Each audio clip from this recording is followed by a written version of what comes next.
Hello and welcome to my channel. I am Zodiac Bandit, and today we have some spoilers for Campaign 3 of Critical Role up to episode 94, so if you aren't caught up, I recommend getting caught up before watching this video. So for those who are leaving, see ya. For those who are staying, let's move on to the video.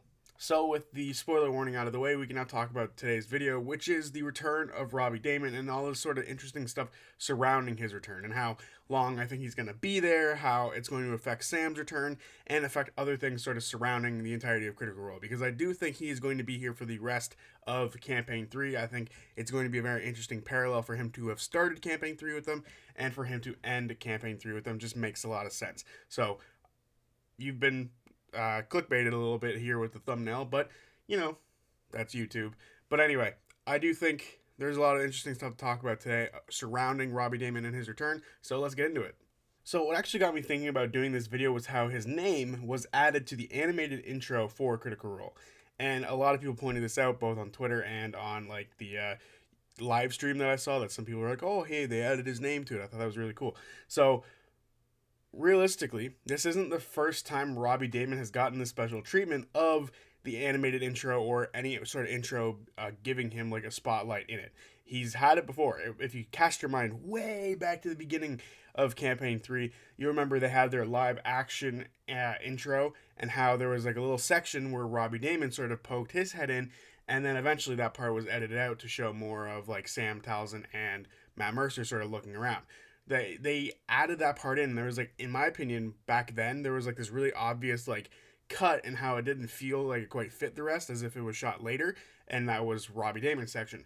And if they had kept that part of the intro, or if they had kept that intro in general, likely we would have seen other guests get that treatment of that is their spot in the intro, which I think would have been really cool. But unfortunately there was some controversy with that intro, so they very quickly wrapped it up and got rid of it, which sucked because I think that is one of the best intros they've ever had. But aside from that, this isn't the first time Robbie Damon's had this sort of special treatment, and I thought about just pointing that out. And I think it does solidify his place in the rest of the campaign. To sort of add in his name to the animated intro, I think is really cool and a lot of work to do. I would imagine it's a big pain in the ass to sort of go back over it all, make it look nice, and have it like fit properly where they added his name in. Granted, Dorian's not in the frame where his name is, but that actually leads me on to the next point.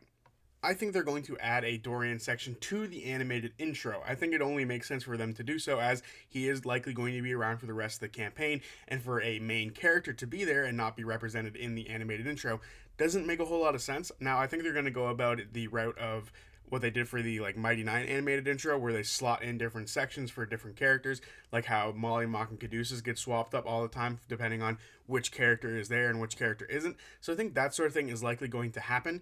Also, there is currently zero Dorian Storm anywhere throughout the current animated intro, so to add him even just a little bit is going to be very nice for the character, because he is now truly one of the Bell's Hells, and it makes sense for him to just be in there in general.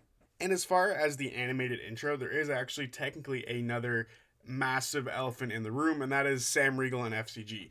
FCG is all over this animated intro, so the likelihood that they're going to be able to do anything to sort of get rid of him is not high, and not to mention they've been there for the entirety of the campaign.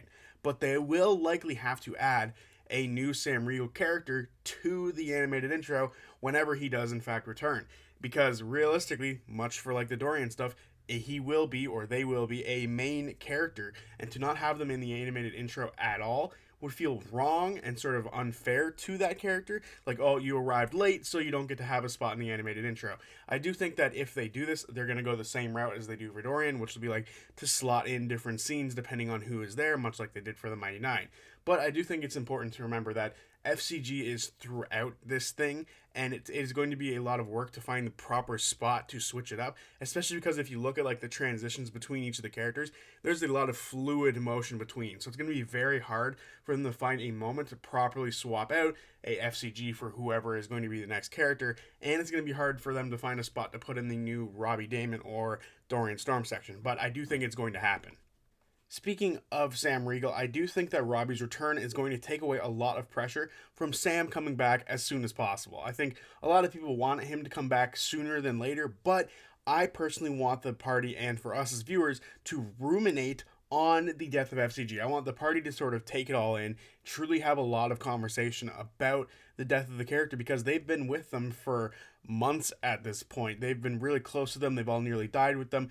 Some of them have been resurrected by FCG, and they've all grown extremely close and have helped FCG realize the person that they were by the time that they died. And that's part of why they died, to protect the people that they loved and cared about, because they were alive because of the party. And I think that sort of thing needs to be ruminated on for a lot longer than what we've been given so far. Yes, there was a little bit of time off in between with like the EXU stuff that sort of kicked off, but I do think it's important for us to still have more time to sit with it, and the party to be the same way. I want them to all have this conversation and talk about it.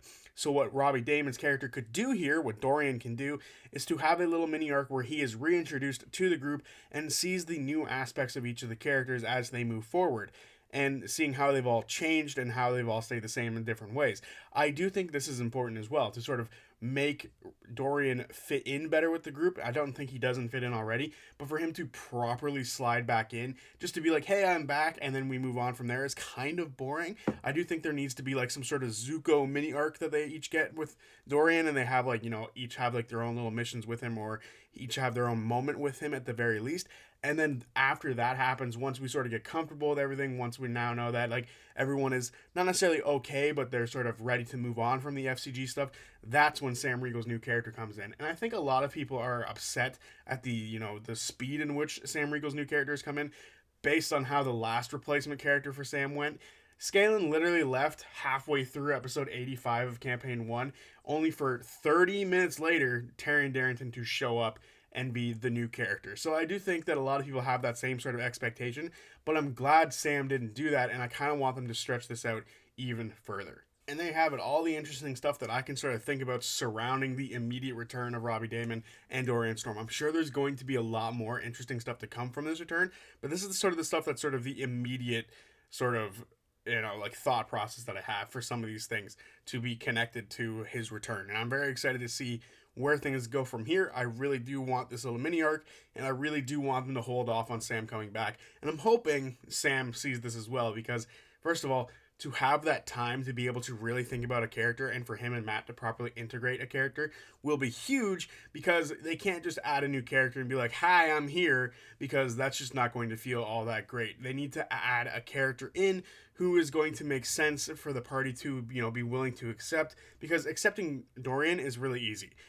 Accepting someone else at this point is going to be hard. They've been betrayed a couple of times, Bodor, you, and some people are going to argue about the term betrayed, but they've been lied to a couple of times. And I do think that it's going to be very hard for them to truly accept somebody who already isn't in their circle at this moment in time. I do think it's going to be very important for a lot of them to have a truly trusting character, which is why I genuinely think a returning character would be a good point.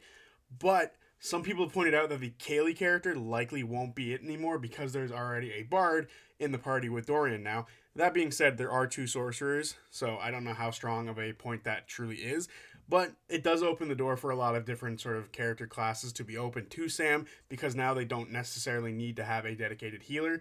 Technically, Dorian isn't a dedicated healer, but he can heal quite a bit, so realistically, there is a larger window or a larger door for Sam to sort of step through and pick whatever the hell he wants now, instead of having to pick something to facilitate a role.